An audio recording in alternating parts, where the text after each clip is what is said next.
2.5 ದಶಕದಿಂದ ಕರ್ನಾಟಕದಲ್ಲಿ 36 ಜನರನ್ನ ಬಲಿ ಪಡೆದುಕೊಂಡಿದ್ದ ಕ್ರಾಂತಿಕಾರಿಗಳ ಸಶಸ್ತ್ರ ಹೋರಾಟಕ್ಕೆ ಇಂದು ತೆರೆ ಬಿದ್ದಿದೆ. ಕರ್ನಾಟಕ ವಿಮೋಚನಾ ರಂಗದ ಹೆಸರಿನಲ್ಲಿ ಕುದುರೆಮುಖ ರಾಷ್ಟ್ರೀಯ ಉದ್ಯಾನದ ವಿರುದ್ಧ ಆರಂಭವಾದಂತಹ ಈ ಹೋರಾಟ ನಕ್ಸಲ್ ನಾಯಕ ಸಾಕೇತ್ ರಾಜನಿಂದ ಮೊದಲುಗೊಂಡು ವಿಕ್ರಮ್ ಗೌಡನ ಎನ್ಕೌಂಟರ್ನಲ್ಲಿ ಅಂತ್ಯವಾಗಿತ್ತು. ಇದೀಗ 6 ಜನ ನಕ್ಸಲರು ಸಮಾಜದ ಮುಖ್ಯ ವಾಹಿನಿಗೆ ಮರಳಿದ್ದು ತಮ್ಮ ಷರತ್ತು ಒಪ್ಪಿಕೊಂಡ ಹಿನ್ನೆಲೆ ಶರಣಾಗತರಾಗಿದ್ದಾರೆ.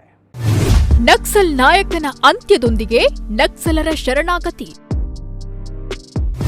ಕೇರಳ ತಮಿಳುನಾಡಿನ 6 ನಕ್ಸಲರಿಂದ ಶಸ್ತ್ರತ್ಯಾಗ. ಷರತ್ತುಬದ್ಧ ಶರಣಾಗತಿಗೆ ಅಸ್ತು ಎಂದ ರಾಜ್ಯ ಸರ್ಕಾರ.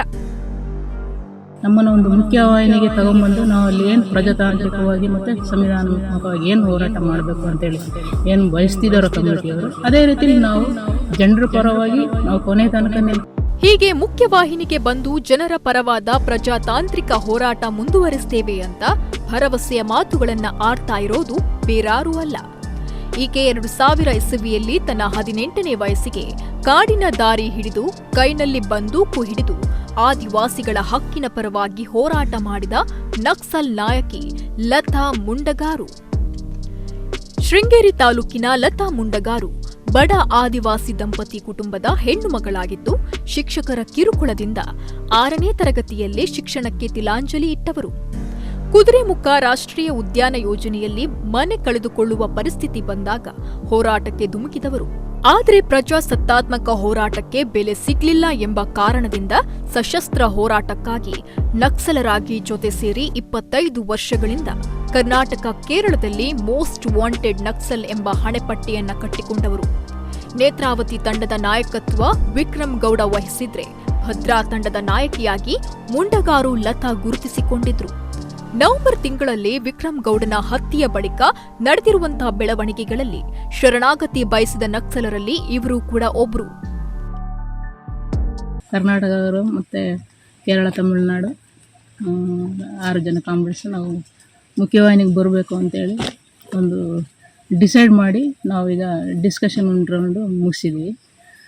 ಅದೇ ರೀತಿಲಿ ನಾವು ಫಸ್ಟ್ ಡಿಸ್ಕಷನ್ ನಮಗೆ ಪಾಸಿಟಿವ್ ಆಗಿರುವಂಥ ನಾವು ಇಟ್ಟಿರುವಂಥ ಡಿಸ್ಕಷನ್ನ ನಾವು ಒಂದು ಹಂತದಲ್ಲಿ ಡಿಸ್ಕಷನ್ ನಡೆದಿದೆ.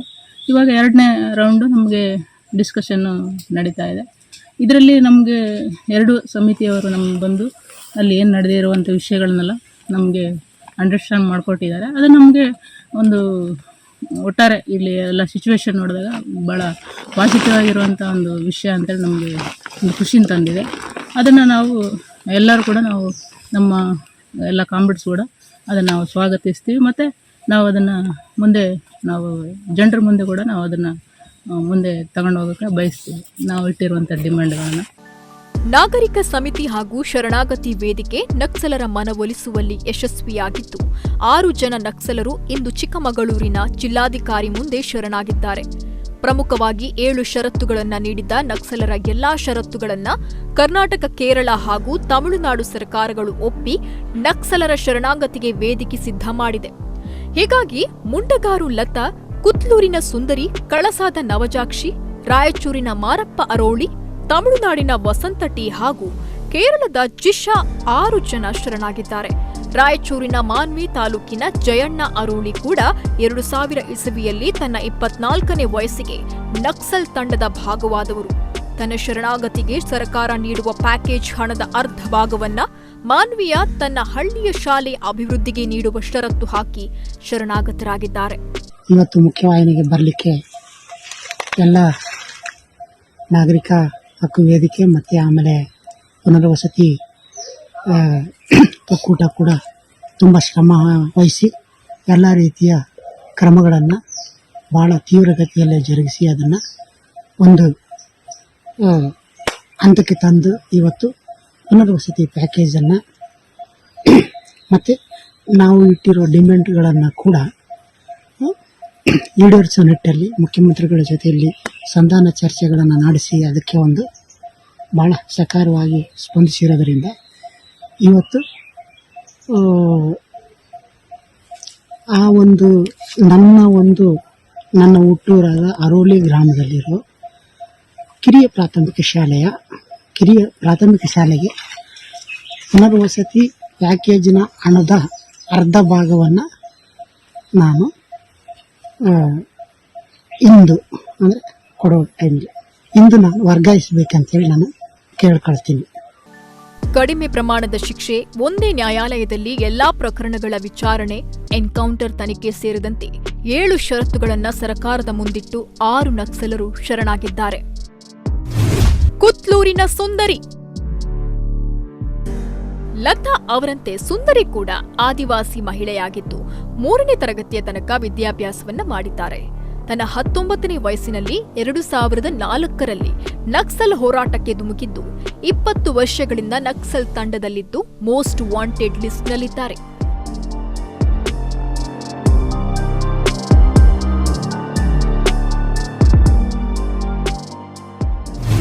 ಕಳಸದ ವನಜಾಕ್ಷಿ. ಎಸ್ಎಸ್ಎಲ್ಸಿವರೆಗೂ ಓದಿರುವ ವನಜಾಕ್ಷಿ ನಕ್ಸಲ್ ತಂಡದ ಹಿರಿಯ ಸದಸ್ಯೆ. 1985ರಲ್ಲಿ ಓದು ನಿಲ್ಲಿಸಿ 1992ರಿಂದ 97ರವರೆಗೆ ಗ್ರಾಮ ಪಂಚಾಯತ್ ಸದಸ್ಯೆಯಾಗಿ ಅವಿರೋಧವಾಗಿ ಆಯ್ಕೆಯಾಗಿದ್ದವರು. ಜೀವನಕ್ಕಾಗಿ ಟೈಪರ್ ರೈಟಿಂಗ್ ಹಾಗೂ ಹೊಲಿಗೆ ಕೆಲಸ ಮಾಡ್ತಾ ಇದ್ದ ಇವರು ಭೂಮಾಲೀಕರ ದೌರ್ಜನ್ಯದಿಂದ ಭೂಮಿಯನ್ನ ಕಳೆದುಕೊಂಡು ಕುಟುಂಬ ಸರ್ವನಾಶವಾದ ಬಳಿಕ ನ್ಯಾಯಕ್ಕಾಗಿ ಬಂದೂಕು ಹಿಡಿದ ಮಹಿಳೆ.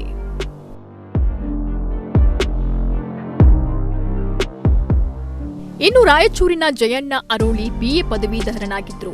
ನಕ್ಸಲ್ ಭಾಸ್ಕರ್ ಎನ್ಕೌಂಟರ್ನಿಂದ ಆಕ್ರೋಶಗೊಂಡು 2000ನೇ ಇಸವಿಯಲ್ಲಿ ಸಶಸ್ತ್ರ ಹೋರಾಟಕ್ಕೆ ಧುಮುಕಿದ್ರೆ, ತಮಿಳುನಾಡಿನ ವೆಲ್ಲೂರಿನ ವಸಂತ್ ಬಿಟೆಕ್ ಪದವೀಧರ. 2010ರಲ್ಲಿ ಪದವಿ ಮುಗಿಸಿದ ಬಳಿಕ ನಕ್ಸಲ್ ಹೋರಾಟದ ಭಾಗವಾಗಿದ್ರು. ಇನ್ನು ಕೇರಳದ ಜಿಶಾ ಎಲ್ಲರಿಗಿಂತಲೂ ಚಿಕ್ಕವರಾಗಿದ್ದು 8ನೇ ತರಗತಿಯ ತನಕ ಓದಿರುವ ಈಕೆ 2018ರಲ್ಲಿ ನಕ್ಸಲ್ ತಂಡಕ್ಕೆ ಸೇರ್ಪಡೆಯಾಗಿದ್ರು.